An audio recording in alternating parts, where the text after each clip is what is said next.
نہیں،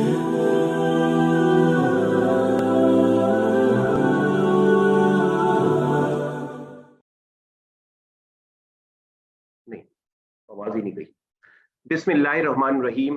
السلام علیکم، میرا نام محمد اسد ہے۔ جیسا کہ آپ کے علم میں ہے، رمضان کی آمد ہے۔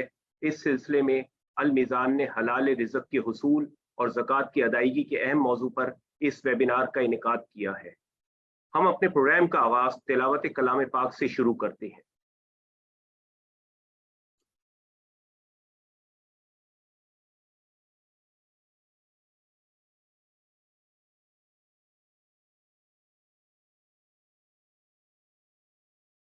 بسم اللہ الرحمن الرحیم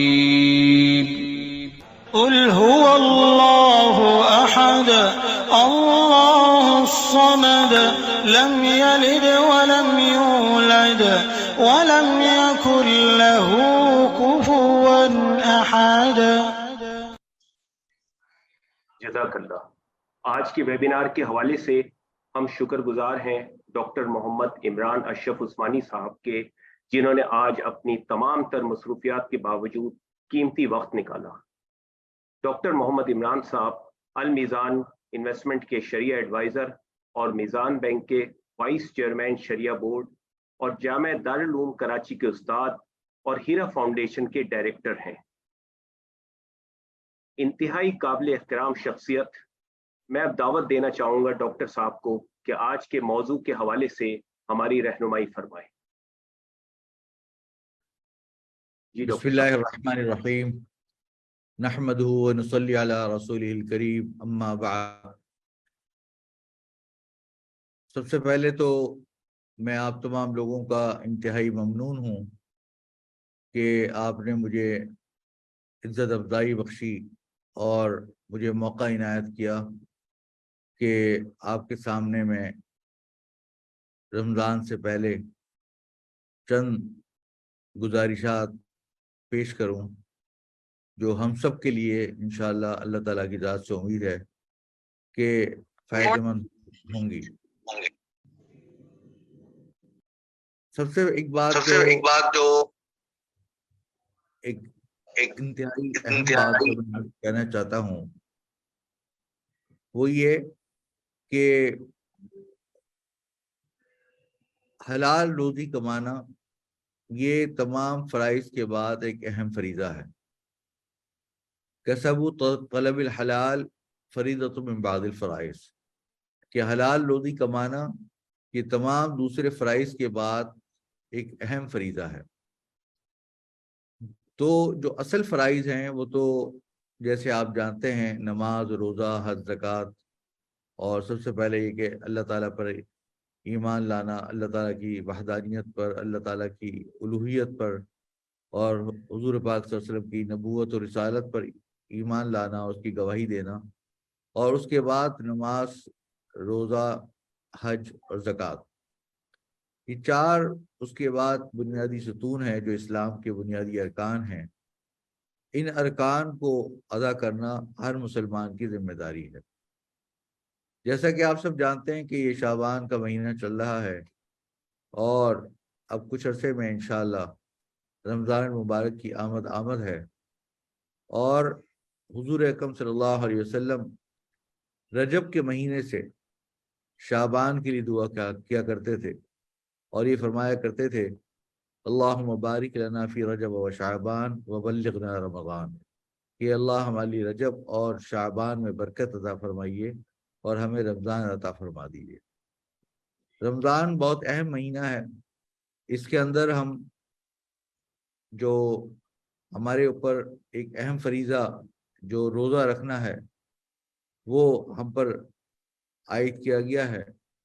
قرآن کریم میں اللہ تعالیٰ نے ارشاد فرمایا کہ کتب علیکم الصیام کما کتب علی الذین من قبلکم لعلکم تتقون، کہ تم پر روزے فرض کیے گئے ہیں جس سے پہلے کہ جس طرح پہلے اور امتوں پر فرض کیے گئے تھے تاکہ تم تقوی اختیار کرو۔ یعنی روزے کا جو بنیادی مقصد ہے کہ کس لیے فرض کیے گئے، اس کا بنیادی مقصد تقوی کا حصول ہے، کہ اس کے ذریعے سے انسان تقوی حاصل کرتا ہے، تقوی کی پریکٹس کرتا ہے، کیونکہ انسان روزے کی حالت میں وہ کام نہیں کرتا جو عام طور پہ رمضان کے علاوہ مہینوں میں جائز ہوتے ہیں۔ کھانا پینا، اپنے ازدواجی تعلقات استوار کرنا، یہ تمام چیزیں جو عام حالات میں جائز ہیں لیکن روزے کی حالت کے اندر ناجائز ہوتی ہیں۔ تو اس لیے انسان، کوئی بھی مسلمان، جب آدمی روزہ رکھے گا، جب حلال چیزوں سے اجتناب کرے گا تو حرام چیزوں سے تو بدرجہ اولا زیادہ اہتمام کے ساتھ اس سے اجتناب کی فکر کرے۔ اور اس میں سے ایک چیز آتی ہے حلال روزی، کہ انسان روزی کی فکر کرے اپنے کمانے کے اندر، چاہے وہ تجارت کر رہا ہو یا ملازمت کر رہا ہو، تو حلال طریقے سے اپنی روزی کو کمانے کی فکر کرے۔ آپ کو معلوم ہے کہ قرآن کریم میں اللہ تعالیٰ نے فرمایا کہ یا ایھا الذین آمنوا لا تأکلوا اموالکم بینکم بالباطل الا ان تکون تجارۃ عن تراض منکم، کہ اے ایمان والو، تم ایک دوسرے کا مال آپس میں نہ کھاؤ مگر یہ کہ ایک ایسی تجارت کر کے جو باہمی رضامندی سے ہو۔ تو تجارت کے اندر بھی اللہ تبارک تعالیٰ نے یہ فرمایا کہ تجارت کرنا، اس کے ذریعے سے مال کمایا جا سکتا ہے۔ اور جو کسب معاش کے اور دوسرے ذرائع ہیں، جیسے کہ کوئی آدمی کوئی ہنرمند ہے، کوئی ووکیشنل اسکل رکھتا ہے، کوئی مختلف قسم کے کام کرتا ہے، تو محنت مزدوری کرتا ہے، یہ بھی بڑا ثواب کا کام ہے۔ حدیث میں آتا ہے کہ حضور پاک صلی اللہ علیہ وسلم نے فرمایا کہ سب سے بہترین کھانا کسی نے نہیں کھایا ہوگا جو سوائے اس کے کہ جو اس نے اپنے ہاتھ سے کما کر کھایا ہو۔ اور فرمایا کہ حضرت داؤد علیہ السلام جو تھے وہ بھی ایک لوہار تھے، اور لوہے کی چیزیں بنا کر وہ بیچا کرتے تھے اور اس کے ذریعے کمایا کرتے تھے۔ حضرت زکریا علیہ السلام کے بارے میں آتا ہے کہ وہ خیاط تھے اور لوگ کپڑے سیتے تھے، اور لوگوں کے کپڑے سی کر وہ کمایا کرتے تھے۔ اس طریقے سے یا بڑھئی کا کام کرتے تھے، اور بڑھئی کام کر کے وہ کمایا کرتے تھے۔ تو کسی بھی طریقے سے آدمی کمائے، چاہے اجرت لے کے کمائے، جیسے ملازمت ہوتی ہے اس میں اجرت لیتا ہے، اور جیسے میں نے بتایا کہ بہت سارے انبیاء کرام، خود حضور اکرم صلی اللہ علیہ وسلم نے بھی بکریاں چرائی ہیں، اور فرمایا کہ حدیث میں آتا ہے کہ آپ نے چند درہموں کے عوض بکریاں چرائیں۔ تو آپ نے زراعت کا کام بھی کیا، تجارت کا کام بھی کیا۔ یہ ساری چیزیں جو ہے وہ اسلام میں بہت پسندیدہ ہیں۔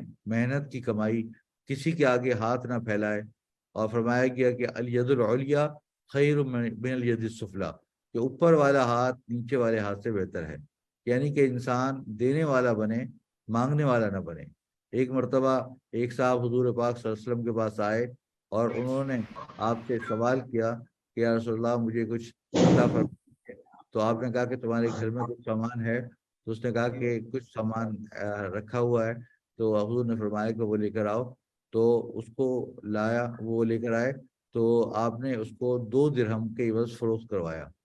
جب 2 درہم میں وہ بک گیا تو آپ نے کہا کہ 1 درہم سے تم اپنے گھر والوں کو کھانا لے لینا، اور 1 درہم سے تم ایک لکڑی کاٹنے کے لیے کلہاڑا خرید کے لے کر آؤ۔ وہ کلہاڑا خرید کے لے کر آیا، اور آپ نے کہا کہ اب جاؤ اس سے لکڑیاں کاٹو اور 1 ہفتے بعد میرے پاس آنا۔ اور اس نے لکڑیاں کاٹ کر بیچتا رہا، یہاں تک 1 ہفتے بعد واپس آیا تو اس کے ہاتھ میں کئی دراہیم تھے۔ اس کے بعد حضور پاک صلی اللہ علیہ وسلم نے فرمایا کہ دیکھو یہ تم نے یہ جو عمل کیا ہے یہ تمہارے لیے بہت بہتر ہے اس سے کہ اگر تم مانگتے تو مانگنے کے نتیجے میں تمہارے اوپر، ماتھے کے اوپر قیامت کے روز ایک نشان بن کر آتا کہ یہ مانگنے والا بندہ ہے، کوئی زخم کا نشان یا کوئی ایک عیب دار نشان ہوتا۔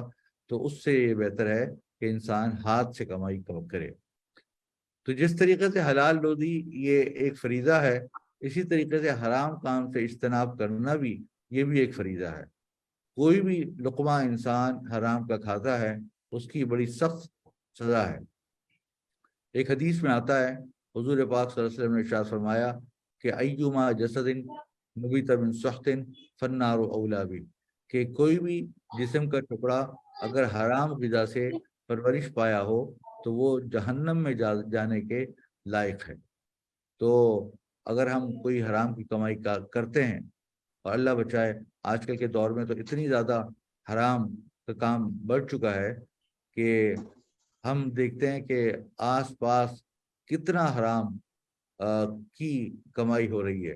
مثال کے طور پہ اگر آپ غور کریں تو سود ہے، یہ کتنا زیادہ ہمارے معاشرے میں پھیلا ہوا ہے، چاہے وہ تجارتی سود ہو یا مہاجری سود ہو۔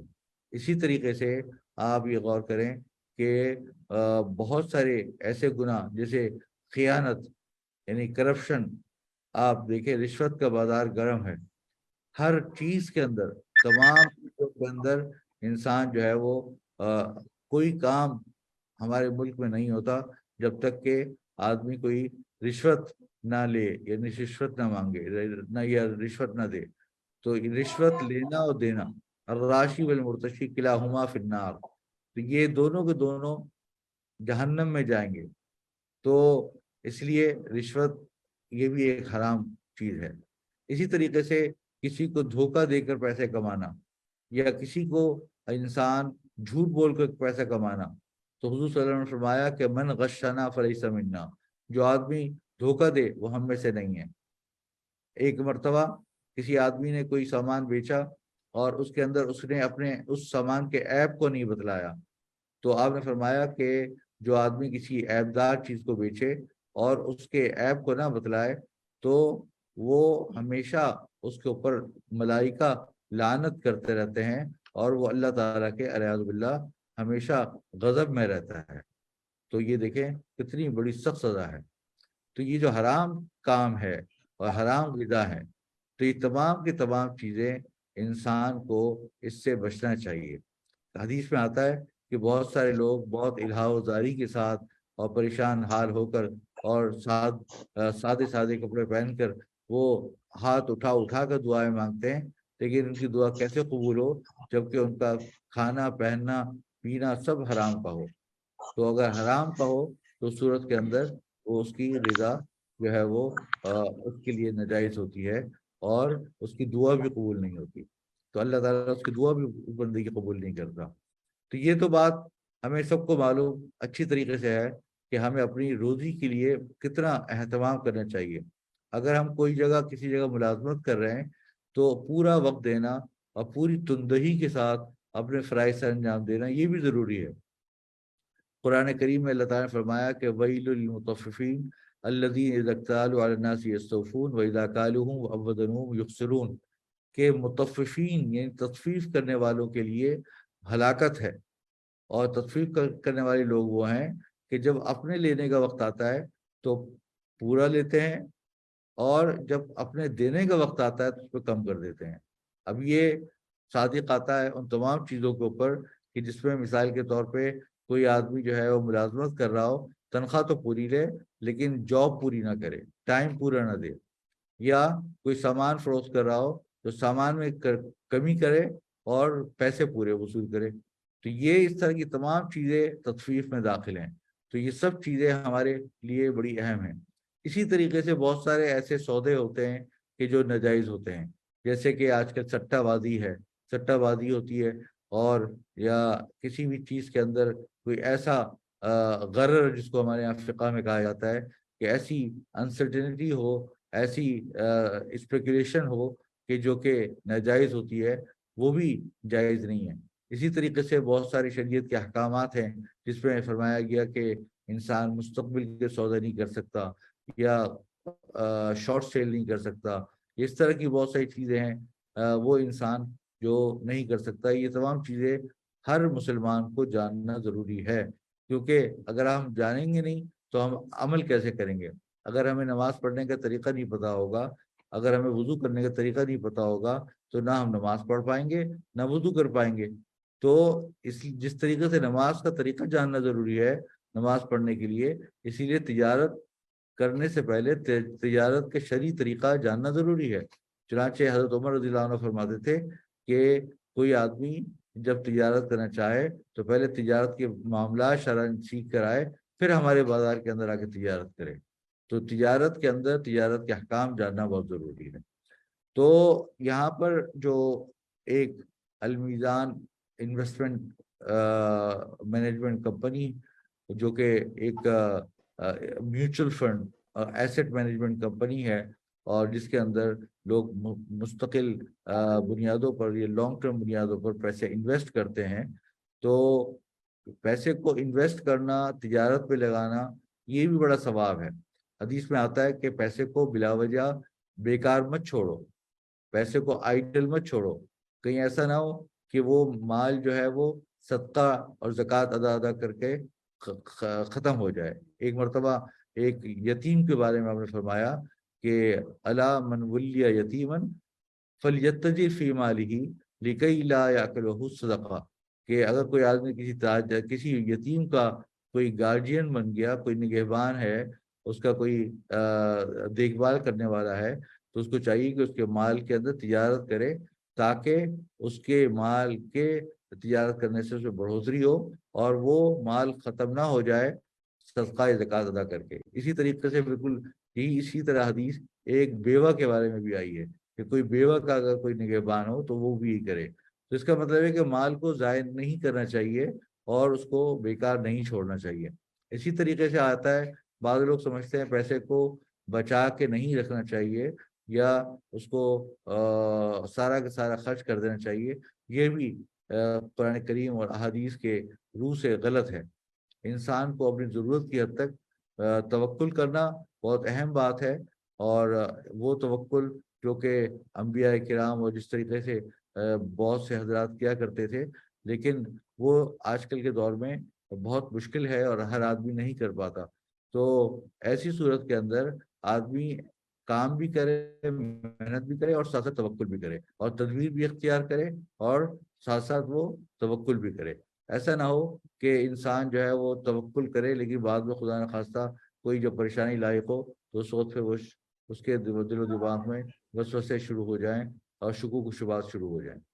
تو یہ جو ایک حدیث میں آتا ہے کہ حضور پاک صلی اللہ علیہ وسلم نے ارشاد فرمایا کہ ان تذر ورثتک اغنیاء خیر من ان تذرہم عالۃ یتکففون الناس، کہ اگر تم اس حال میں دنیا سے چھوڑ کر جاؤ کہ تمہارے جو ورثاء ہیں وہ مالدار ہوں، یہ بہت بہتر ہے اس صورت سے کہ تم اس حال میں ان کو چھوڑ کر جاؤ کہ وہ کسی دوسروں کے محتاج یا دست نگر ہوں اور دوسرے لوگوں سے مدد طلب کر رہے ہوں۔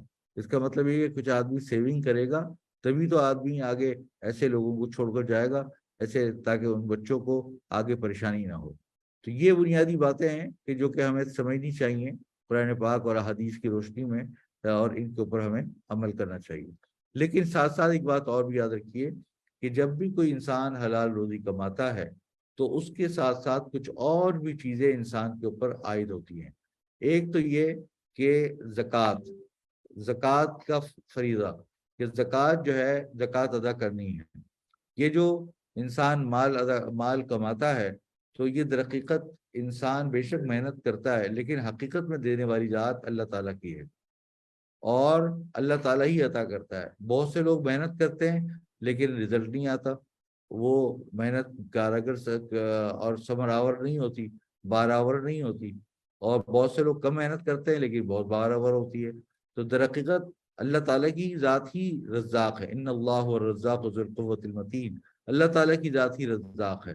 تو قرآن کریم میں اللہ تعالیٰ نے فرمایا کہ وَآتُوهُمْ مِن مَالِ اللَّهِ الَّذِي آتَاكُمْ، تم ان لوگوں کو اس مال میں سے جو اللہ تعالیٰ نے تم کو عطا کیا ہے اس میں سے تم دوسرے لوگوں کو دو۔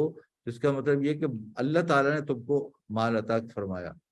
ایک اور جگہ قرآن کریم میں اللہ تعالیٰ نے ارشاد فرمایا کہ وَابْتَغِ فِيمَا آتَاكَ اللَّهُ الدَّارَ الْآخِرَةَ، کہ جو اللہ تعالیٰ نے تم کو مال عطا فرمایا اس سے آخرت کے گھر تلاش کرو۔ اس کا مطلب یہ ہے کہ اس مال کو اس طریقے سے استعمال کرنا ہے کہ جس کے ذریعے سے آخرت کے گھر تلاش کرو۔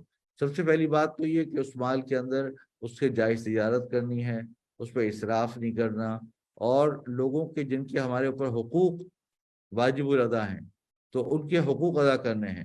مثال کے طور پہ ہمارے والدین کے حقوق ہیں، بیوی بچوں کے حقوق ہیں، اور رشتہ داروں کے حقوق ہیں، ان کے حقوق ادا کرنے ہیں۔ پھر اس کے بعد جو دوسرے غریب ہیں، جو صاحب نصاب نہیں ہیں، جو زکوٰۃ کے مستحقین ہیں، ان کو زکوٰۃ دینی ہے، یہ بھی ان کا حق ہے۔ اور تو چنانچہ اس کو قرآن کریم میں حق کہا گیا، وہ آتو حقہ یوم حصادی، کہ کھیتی کٹنے کے دن ان کو ان کا حق دو۔ تو حق یہ ان کو آپ احسان نہیں کر رہے ان کو اگر زکوٰۃ دے رہے ہیں، یہ بلکہ ان کا حق ادا کر رہے ہیں۔ تو یہ در حقیقت یہ جو چیز ہے یہ ان کا حق ہے اور ان کو دینا چاہیے۔ اور حدیث میں آتا ہے کہ قرآن کا یہ جو اسلام کے 4 بنیادی ستون ہیں، یہ 5 بنیادی ستون ہیں، جس میں شہادت ہے اور گواہی دینا ہے اور نماز، روزہ، حج، زکوٰۃ۔ تو اس پہ جو زکوٰۃ ہے یہ بھی ایک بنیادی رکن ہے۔ تو زکوٰۃ کی ادائیگی جو ہے وہ کرنا یہ بھی انسان کے اوپر فرض ہے۔ اگر زکوٰۃ ادا نہیں کرے گا تو گویا کہ اس کی عمارت اسلام کی صحیح طرح اس نے کھڑی نہیں کی، اس کا ایک ستون اس نے غائب ہے۔ جب ستون غائب ہوتا ہے کسی بلڈنگ کا تو اس صورت کے اندر وہ بلڈنگ کسی وقت بھی گر سکتی ہے۔ تو لہذا اس کے اوپر انسان کو عمل کرنا چاہیے۔ زکوٰۃ کو زکوٰۃ اس لیے بھی کہتے ہیں کہ زکوٰۃ جو ہے انسان کے مال کی گندگی کو پاک صاف کر دیتی ہے۔ چنانچہ حضور پاک صلی اللہ علیہ وسلم نے ارشاد فرمایا کہ جو شخص زکوٰۃ ادا کرتا ہے تو زکوٰۃ اس کے مال میں جو اس کے بعض اوقات غلط کمائی کی نتیجے میں یا غلط طریقے سے کوئی چیز آ جاتی ہے تو اس صورت کے اندر اس کے اندر جو ایک گندگی آ جاتی ہے اس کو یہ زکوٰۃ پاک صاف کر دیتی ہے۔ تو زکوٰۃ ادا کرنا یہ بڑا ثواب ہے، اور جو لوگ زکوٰۃ ادا نہیں کرتے ان کے بارے میں بڑی سخت وعیدیں آئی ہیں۔ کئی ساری احادیث کے اندر آیا ہے کہ ان کو جو ہے وہ ان کو مختلف قسم کے عذاب دیے جائیں گے جو لوگ زکوٰۃ ادا نہیں کرتے۔ چونکہ رمضان مبارک کے اندر جو فریضہ ہے اس کا ثواب 70 گنا زیادہ بڑھ جاتا ہے۔ کوئی بھی فرض آپ کام کرتے ہیں تو اس کا 70 گنا ثواب زیادہ بڑھ جاتا ہے۔ لہذا عموماً لوگ رمضان کے مہینے میں ہی زکوٰۃ ادا کرتے ہیں تاکہ زکوٰۃ کا ثواب 70 گنا زیادہ بڑھ جائے۔ اس میں ایک اصول یہ یاد رکھیے کہ زکوٰۃ جو ہے وہ اس وقت واجب ہوتی ہے کہ جب انسان کے پاس تقریباً 52.5 تولہ چاندی یا 612 گرام چاندی کے برابر کیش ہو یا چاندی ہو یا سونا ہو یا کوئی نقدی ہو یا مال تجارت ہو، تو اس صورت کے اندر اس کے اوپر زکوٰۃ واجب ہوتی ہے۔ اور جب زکوٰۃ واجب ہوتی ہے تو اسی وقت زکوٰۃ نہیں ادا کرنی ہوتی جیسی اس کو یہ پیسہ آئے، بلکہ اس کے اوپر جب پورا 1 سال گزر جاتا ہے، مثال کے طور پر اگر یکم رمضان کے پاس اس کے پاس یہ پیسہ آیا تو پھر اگلے سال یکم رمضان کے اوپر اس کو زکوٰۃ واجب ہوگی۔ اور زکوٰۃ جو واجب ہوگی وہ اس صورت کے اندر انسان کو جو بھی اس کے پاس پیسہ ہوگا، اگر وہ 52.5 تولہ چاندی سے زیادہ ہے، مثال کے طور پر کیش ہے، مال تجارت ہے، سونا چاندی ہے، سب کی مالیت ملا کر 52.5 تولہ چاندی کے برابر ہے یا 612 گرام کے برابر ہے، تو جو میرے خیال میں شاید آج کل 100,000 سوا لاکھ کے قریب بنتی ہے۔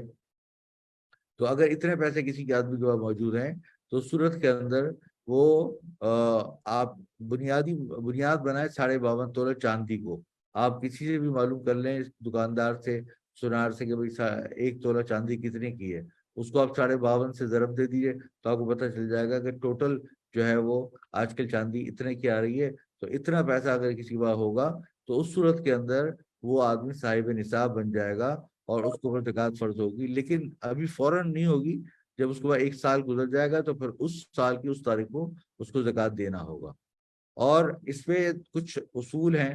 ایک اصول یہ ہے کہ جو انسان کوئی بھی مال، چاہے وہ کیش ہو یا کیش کے ایکویلنٹ ہو، مثال کے طور پہ جو شیئرز ہوتے ہیں یا سرٹیفکیٹس ہوتے ہیں، یہ کیش ایکویلنٹ ہوتے ہیں، تو یہ بھی ان کے اوپر بھی زکوٰۃ واجب ہے۔ البتہ جو فکسڈ ایسیٹس ہیں، جو جامد اثاثے ہیں، تو اگر جامد اثاثوں کو تجارت کے لیے خریدا گیا ہے، یہ نیت تھی خریدتے وقت کہ میں اس کو بیچوں گا، خریدوں گا بیچوں گا، اس کی تجارت کروں گا، تو اس صورت کے اندر اس کے اوپر بھی اس کی مالیت کے اوپر زکوٰۃ واجب ہوگی۔ اور اسی طریقے سے اگر کسی آدمی نے گھر لیا ہے یا گاڑی لی ہے تو اس صورت کے اندر اگر گھر یا گاڑی اگر اس نے اپنے ذاتی استعمال کے لیے لیا ہے یا کرائے کے لیے لیا ہے تو اس صورت کے اندر اس کے اوپر زکوٰۃ واجب نہیں ہوگی۔ لیکن اگر اس نے اس کی تجارت کرنی ہے، گاڑیوں کی تجارت کرنی ہے یا مکانات کی تجارت کرنی ہے، اسی مقصد سے اس نے مکان خریدا ہے تو اس صورت کے اندر اس کے اوپر زکوٰۃ واجب ہوگی۔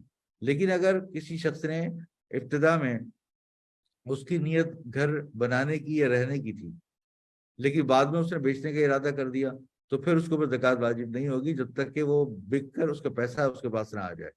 اور اسی طریقے سے اگر مثال کے طور پہ اگر کسی آدمی نے شروع میں زکوٰۃ کی تجارت کی نیت کی تھی لیکن بعد میں اس کی رہنے کی نیت ہو گئی تو پھر اس کے اوپر سے زکوٰۃ اس چیز کی ساخت ہو جائے گی۔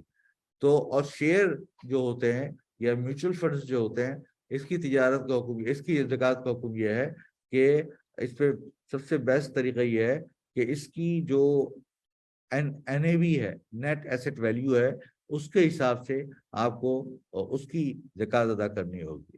آپ کو معلوم ہے کہ زکوٰۃ جو ہوتی ہے 2.5% نکالی جاتی ہے۔ اگر مثال کے طور پہ 100 روپے ہیں تو اس 100 روپے میں سے 2.5% یعنی کہ 2.5%، 2.5 روپے اس کو زکوٰۃ نکالنی ہوگی۔ اب اس کے دو طریقے ہیں آپ زکوٰۃ نکالنے کے، یا تو 2.5% نکال لیجیے یا اس کو 40 سے تقسیم دے دیے۔ جو 40واں حصہ ہوگا تو وہ در حقیقت وہی 2.5% بھی ہوتا ہے، تو آپ جو ہے وہ 40 سے تقسیم کر کے بھی اس کو زکوٰۃ نکال سکتے ہیں۔ اور تیسری بات یہ ہے کہ اگر کوئی شیئر ایسا ہے کہ اس نے شیئر ٹریڈنگ کے لیے نہیں لیا بلکہ صرف اور صرف انویسٹمنٹ کے لیے لیا ہوا ہے تو اس صورت کے اندر اس کے لیے اس بات کی گنجائش ہے کہ اگر اس کے پیچھے جامد اثاثے ہی اثاثے ہیں، کیش نہیں ہے، تو اس صورت کے اندر پھر وہ زکوٰۃ اس کی ادا نہ کرے کیونکہ وہ جامد اثاثے ہیں اور اس کے پیچھے کیش نہیں ہے۔ البتہ اگر اس کے پیچھے کیش بھی ہے، جامد اثاثے بھی ہیں، تو پھر اگر وہ چاہتا ہے کہ بھئی اس کو دیکھے تو اس کی بیلنس شیٹ کے اندر سے دیکھ کر جتنے اس کے اندر جامد اثاثے ہیں اس کو اس میں سے منہا کر سکتا ہے۔ لیکن اولا یہ ہے، بہتر یہ ہے کہ انسان پورے شیئر کی مارکیٹ ویلیو کے اوپر زکوٰۃ نکالے۔ اور اسی طریقے سے جو مال تجارت ہے، جو سامان انسان دکان میں رکھتا ہے، کوئی انوینٹری ہے، کوئی گودام ہے، کوئی فیکٹری ہے، تو اس کے اندر جو اس کی انوینٹری ہے تو اس کی جو مارکیٹ ویلیو ہے تو اس کی جو نیٹ ایسٹ ویلیو ہے اس کی زکوٰۃ نکالی جائے گی۔ اسی طریقے سے انسان کے اوپر اگر کوئی ریسیویبل ہے، اگر وہ ریسیویبل ہے اور اس کو پتہ ہے کہ یہ پیسے اس کو ملنے والے ہیں تو اس صورت میں اس کی زکوٰۃ اس کے اوپر واجب الادا ہوگی اور اس کو زکوٰۃ ادا کرنی ہوگی۔ ہاں البتہ اگر اس کو کوئی اس کے اوپر اپنا قرضہ ہے، یعنی اس کو قرضے کے طور پر اس نے کوئی قرضہ لیا ہوا ہے، تو اس صورت کے اندر اگر ذاتی قرضہ ہے تو اس صورت میں قرضہ جو ہے اس کی ذاتی مالیت میں سے مائنس کر دیا جائے گا اور زکوٰۃ اس کے اوپر واجب نہیں ہوگی۔ لیکن اگر وہ ذاتی قرضہ اس کا نہیں ہے بلکہ کمرشل لون ہے، اس نے کوئی فائنانسنگ لی ہوئی ہے، تو اس صورت کے اندر اس سے تجارت کر رہا ہے تو اس کمرشل جو لون ہوتے ہیں جیسے جس کو لیوریج کہا جاتا ہے، تو اگر کسی کمپنی کی لیوریج بہت ہائی ہے تو اس لیوریج کو مائنس نہیں کرتے کیونکہ اس سے تجارتی مقاصد کے لیے وہ قرضہ لیا ہوا ہوتا ہے۔ تو یہ بنیادی اصول ہیں جو کہ انسان کو زکوٰۃ سے متعلق ہیں، جو کہ اصول ہیں۔ اب زکوٰۃ کس کو دی جا سکتی ہے؟ زکوٰۃ جو ہے کسی بھی ایسے شخص کو دی جا سکتی ہے جو صاحب نصاب نہ ہو۔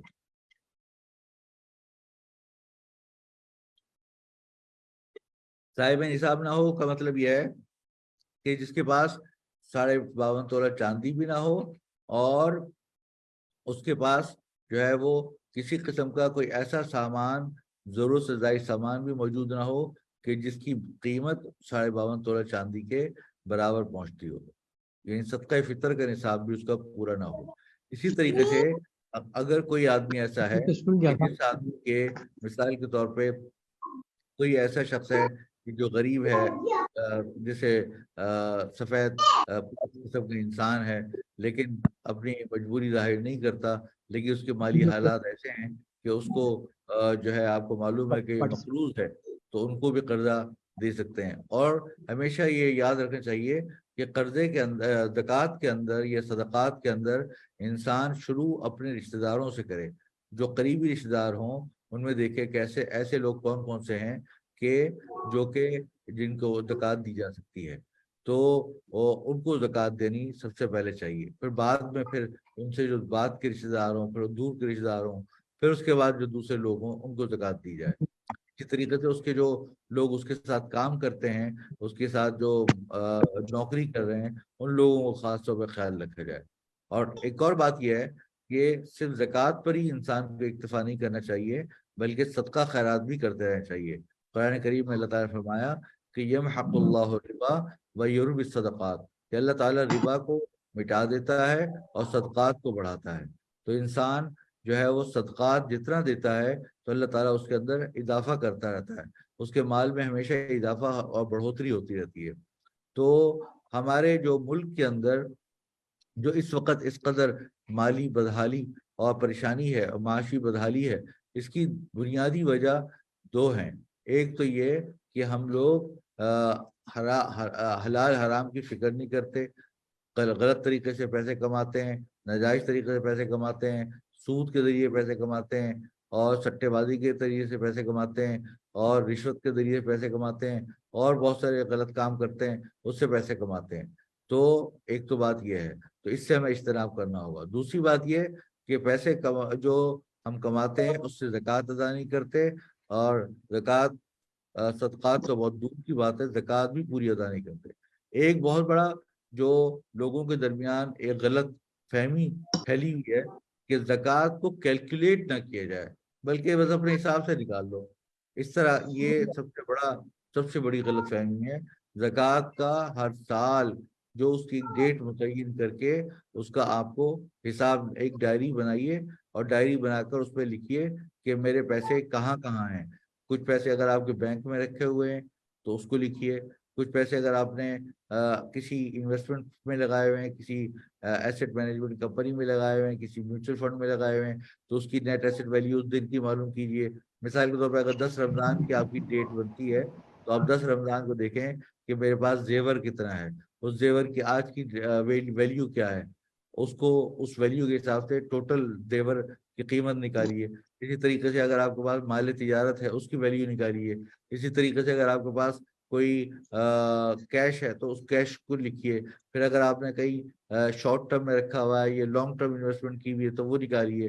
تو سب نکالے. اس طریقے سے اگر ریسیویبل ہے تو وہ لکھیے. وہ سب لکھنے کے بعد سب کو ٹوٹل کیجیے، اور ٹوٹل کرنے کے بعد پھر اس کا 40 سے تقسیم کر دیجیے یا 2.5% نکال دیجیے. تو اس صورت میں جو زکوٰۃ آپ کی نکل جائے گی. البتہ یہ بات اصولی طور پر یاد رکھنی چاہیے کہ زکوٰۃ آپ اس وقت لکھ لیں، اور یہ ضروری نہیں ہے کہ آپ زکوٰۃ فوراً رمضان میں اسی وقت ادا کر دیں. جتنا ادا کر دیں اتنا بہتر ہے. لیکن آپ یہ بھی کر سکتے ہیں کہ پورے سال آپ اس زکوٰۃ کو لکھ کر، مثال کے طور پر اگر ایک آدمی کے اوپر زکوٰۃ بڑی رقم آئی ہے، مثال کے طور پر 20 لاکھ 25 لاکھ روپے کی زکوٰۃ دینی ہے اس نے، اب وہ ایک دم سے 20-25 لاکھ نکالے گا تو مشکل ہو جائے گی.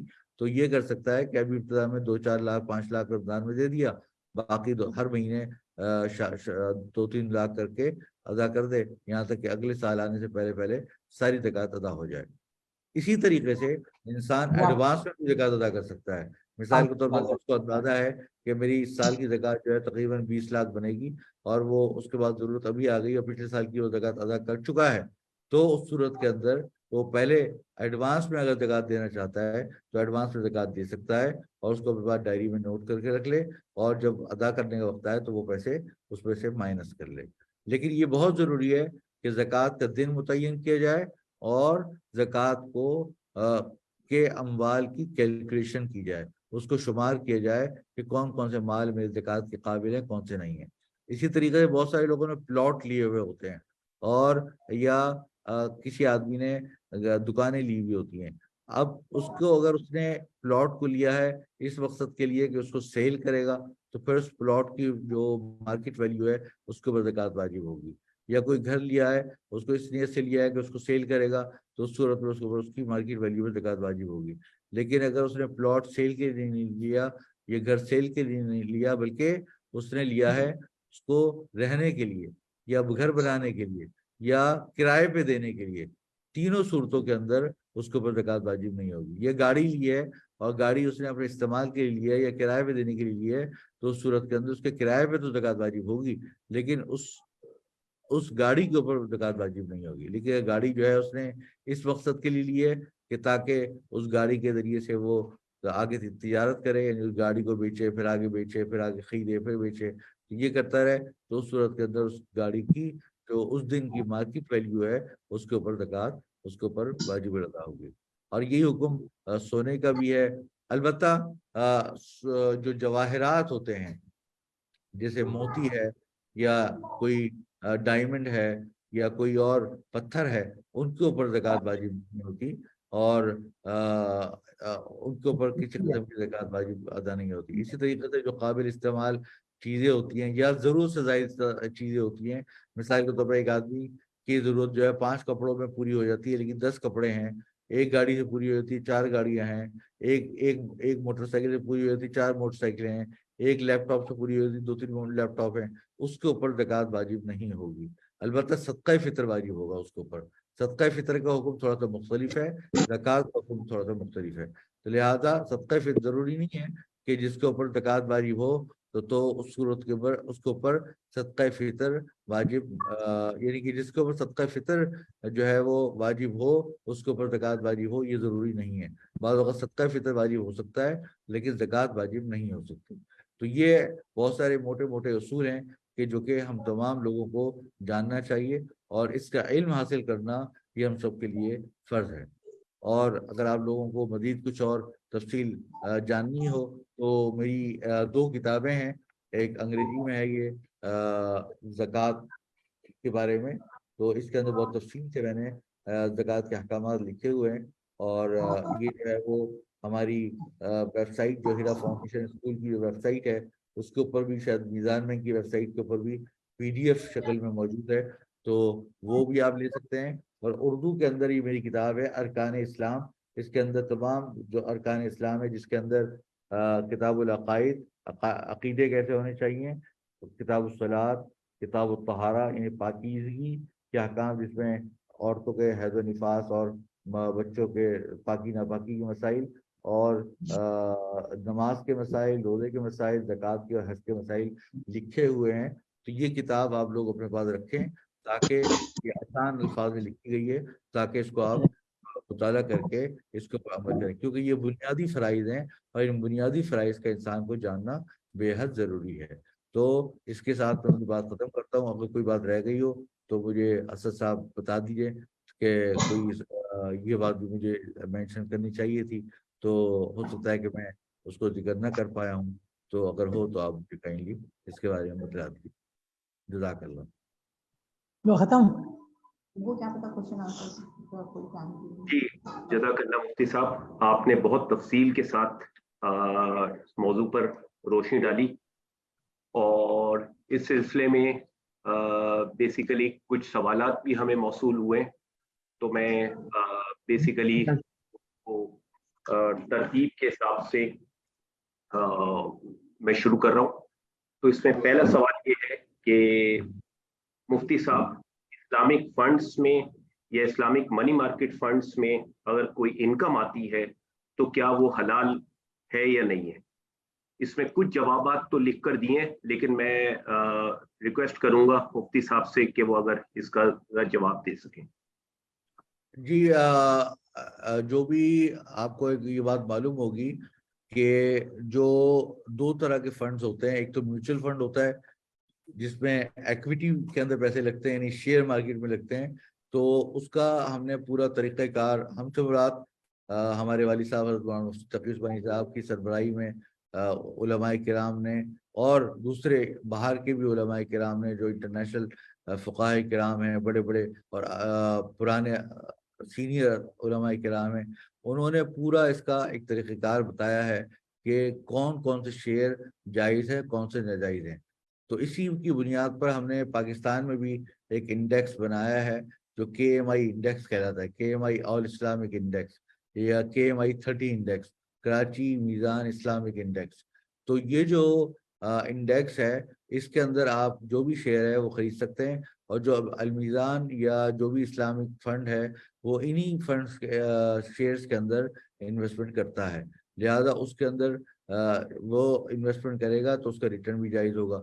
دوسری بات جو انکم فنڈ کی ہے، تو انکم فنڈ کے پیسے دو جگہ پر لگتے ہیں، یا تو بعض اوقات وہ سکوک وغیرہ کے اندر لگتے ہیں، یا جو کہ شریعہ کمپلائنٹ ہوتے ہیں تو وہ پیسے اسلامک سکوک جو ہوتے ہیں یہ در حقیقت اسلامی بانڈ کی طرح ہوتے ہیں، اور اس کے اوپر ایک ریٹرن ملتا ہے جو تقریباً فکس ہوتا ہے، اور وہ بھی جائز ہے۔ اسی طریقے سے بعض اوقات یہ پیسے کیش فنڈ وغیرہ کے یہ کسی اسلامی بینک کے اندر ڈپازٹ کرواتے ہیں لانگ ٹرم کے اوپر، یہ فکس ڈپازٹ کرواتے ہیں، وہاں سے ان کو پیسے ملتے ہیں، تو اس سے جو پیسے ملتے ہیں وہ یونٹ ہولڈرز کو تقسیم کیا جاتا ہے، تو وہ بھی جائز ہے۔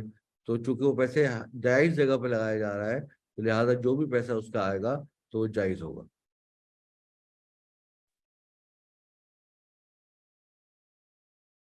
جزاک اللہ۔ نیکسٹ سوال ہمارا اس میں یہ ہے کہ زکوٰۃ کیا ایک ساتھ دینا ضروری ہے، یا رمضان میں رمضان کے مہینے میں دی جائے، یا سال میں جب موقع ملے ادا کر سکتے ہیں؟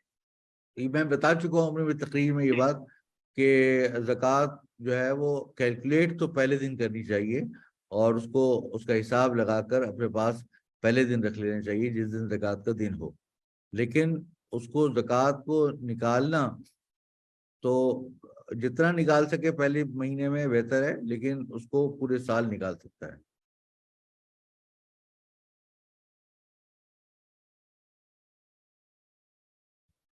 جی شکریہ۔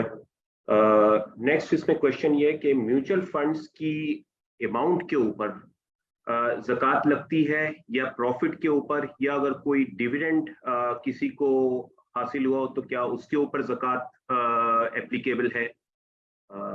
مفتی صاحب اگر اس کا جس دن زکوٰۃ کا دن ہوگا نا، تو جیسے میں نے بتایا کہ کوئی بھی ایک دن کا آپ زکوٰۃ کا مقرر کریں گے، تو وہ جو زکوٰۃ کا دن ہوگا اس دن آپ دیکھیں گے کہ آپ کے پاس میوچل فنڈ کے کتنے یونٹس ہیں، اس یونٹس کی آپ این اے وی معلوم کریں گے، اس دن کی جو این اے وی ہوگی اس کی بنیاد پر آپ کو اس کی زکوٰۃ بھی دینی ہوگی، اور اس سے آپ کو اگر کوئی ڈیویڈنڈ آ چکا ہے، آپ کے ہاتھ میں کیش آ چکا ہے، یا وہ ریسیویبل ہے یعنی کہ آنے والا ہے، تو اس صورت کے اندر بھی وہ آپ کو وہ پہلے وہ ایکرو ہو چکا ہے اور جو ہے وہ ابھی آپ کو ملا نہیں ہے، یعنی آپ چاہیں تو وہ مل سکتا ہے آپ، لیکن آپ نے کسی وجہ سے وصول نہیں کیا۔ ایک دوسری صورت یہ ہوتی ہے کہ ابھی اگلے سال ملے گا، ایک مہینے بعد ملے گا، ایک مہینے بعد جو ہے اس کی ایکرو ہوگا، وہ اس کے اوپر تو نہیں ہوگی، لیکن جو ایکرو ہو چکا ہے تو اس صورت کے اندر اگر وہ ملا نہیں ہے تو اس کی زکوٰۃ دینی ہوگی۔ تو دونوں باتوں کا جواب ہو گیا، ایک تو یہ کہ آپ کے نیٹ ایسٹ ویلیو کے اوپر اس میوچل فنڈ کے اوپر ہوگی، اور اگر کوئی ڈیویڈنڈ ملا ہے تو اس پہ بھی ہوگی۔ جزاک اللہ۔ اس میں ایک اور سوال یہ 2 دفعہ کسی نے پوچھا ہے، جبکہ کچھ جواب میرے خیال مفتی صاحب نے دے دیا تھا، لیکن پھر بھی میں دوہرا دیتا ہوں۔ کسی نے ادھار لیا ہے تو کیا اس پیسے پر بھی مجھے زکوٰۃ دینی ہے؟ اگر جو انسان کوئی قرضہ لیتا ہے تو اس صورت کے اندر اگر ذاتی ضرورت کے لیے قرضہ لیا ہے تو اس صورت کے اندر، یا ادھار لیا ہے تو اس کو پیسے ادا کرنے ہیں، تو اس صورت کے اندر اس کے اوپر زکوٰۃ نہیں ہوگی، اور اس کو زکوٰۃ پیسوں میں سے مائنس کرنا ہوگا۔ البتہ اگر فائنانسنگ لی ہے تجارتی مقاصد کے لیے، جیسے بڑے بڑے ملونرز یا کارپوریٹس لیتے ہیں جس کو ہم لیوریج کہتے ہیں یا فائنانسنگ کہتے ہیں، تو اس کو مائنس نہیں کیا جائے گا۔ جزاک اللہ مفتی صاحب۔ ایک اور سوال ہے کہ شوہر اپنی زوجہ کو یا زوجہ اپنے شوہر کو زکوٰۃ دے سکتے ہیں یا نہیں، اور کیا اپنے رشتہ داروں کو زکوٰۃ دی جا سکتی ہے یا نہیں؟ اس کا تو جواب آپ نے پہلے بھی دے دیا ہے، لیکن میں نے کہا کہ حدیث میں آتا ہے کہ انسان کو اپنے زکوٰۃ صدقات کی ابتدا ان لوگوں سے کرنی چاہیے کہ جو اپنے عیال میں ہوں، وابدأ بمن تعول، تو انسان ان میں بیوی بچے بھی آ جاتے ہیں اور دوسرے رشتہ دار بھی آ جاتے ہیں، ان کو بھی دے سکتا ہے۔ جزاک اللہ۔ ایک اور سوال جو بھی پوسٹ ہوا ہے کہ پاکستان اسٹاک ایکسچینج میں ایک اسٹاک پہلے شرعی اصولوں کے مطابق تھا، بعد میں وہی اسٹاک نان شریعہ میں چلا گیا، یعنی حلال لسٹ سے باہر ہو گیا. ایسی صورتحال میں اگر ہم نے اسٹاک اس وقت خریدا جب وہ شرعی اصولوں کے مطابق تھا، تو اب اس سے حاصل ہونے والی منافع کی شرعی حیثیت ہے وہ ہمارے لیے جائز ہے کہ نہیں؟ دیکھیں جیسے ہی یہ جو KMI انڈیکس ہے نا، یہ مستقل لائیو رہتی ہے اور اس پہ جیسے جیسے معلومات چلتی رہتی ہیں ویسے ویسے اس کو اپڈیٹ کیا جاتا ہے. تو اگر وہ مثال کے طور پہ جیسے ہی اس کو اپڈیٹ ہوا تو اس کے اندر وہ پتہ چلا کہ اب شریعہ کمپلائنٹ نہیں رہا، تو پھر آپ کو اس کو جیسے ہی موقع ملے ایز سون ایز پاسبل اس کو سیل کر دینا چاہیے، اس کو لیکویڈیٹ کر دینا چاہیے، اس کو پھر نہیں رکھنا چاہیے. البتہ اگر اس دوران یعنی کہ سیل کرنے سے پہلے اس پہ اس کو کوئی ڈیویڈنڈ آ گیا جو کہ ناجائز تھا تو اس کو اس پیسے کو صدقہ کر دینا چاہیے. اچھا جی، اس میں کافی سوال ہیں لیکن ٹائم کیونکہ شارٹ ہے تو ہم 2 سوال اور وہ لے لیتے ہیں. اس میں ایک سوال مفتی صاحب یہ دوبارہ، حالانکہ اس کا جواب پہلے دیا جا چکا ہے لیکن پھر دوبارہ پوچھا گیا ہے کہ am I liable to pay zakat on behalf of my spouse، یعنی اپنی زوجہ کے بہاف پر مجھے کیا زکوٰۃ دینی ہے؟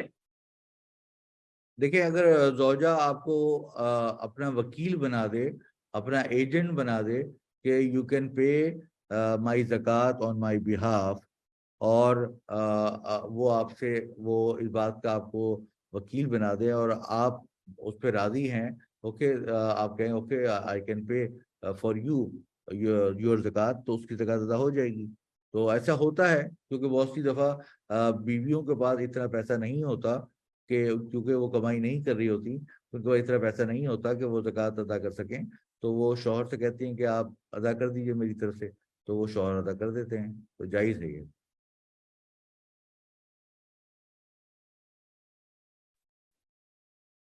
جی اب آخری سوال وہ کر رہے ہیں کہ اس سلسلے میں کہ کیا پروویڈنٹ فنڈ کے اوپر زکوٰۃ اپلیکیبل ہے یا نہیں؟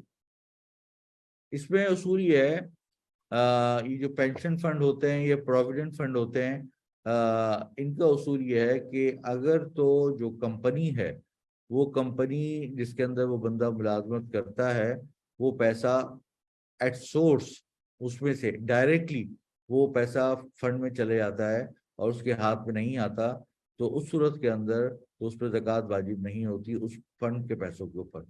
لیکن اگر وہ اس کو ہاتھ میں آتا ہے اور وہ نکال کر پھر ڈالتا ہے تو اس صورت کے اندر اس پہ زکوٰۃ واجب ہوتی ہے.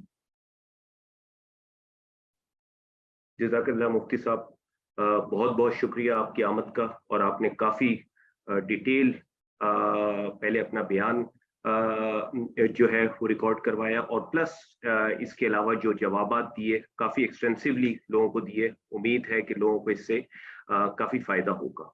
اس کے علاوہ کیونکہ ہمارے پاس ٹائم شارٹ ہے، ہم اس سلسلے میں اپنے حاضرین سے سامعین سے ریکویسٹ کریں گے کہ بیسیکلی ٹول فری جو نمبر ہے المیزان کا 0800 425 پر کال کر آپ کوئی اگر کوئری ہے تو انشاءاللہ آپ اس پر ہمیں کال کر سکتے ہیں، ورنہ پھر آپ انویسٹ لکھ کر 6655 پر SMS کریں. آپ کو انشاءاللہ اس سلسلے میں جو آپ کی کوئری ہے اس پر رسپانس آپ کو ملے گا. اچھا جناب، اس کے ساتھ ہی ہم اجازت چاہیں گے، اور مفتی صاحب آپ کا بھی بہت بہت شکریہ. Thank you very much. بہت بہت شکریہ. خدا حافظ. السلام علیکم.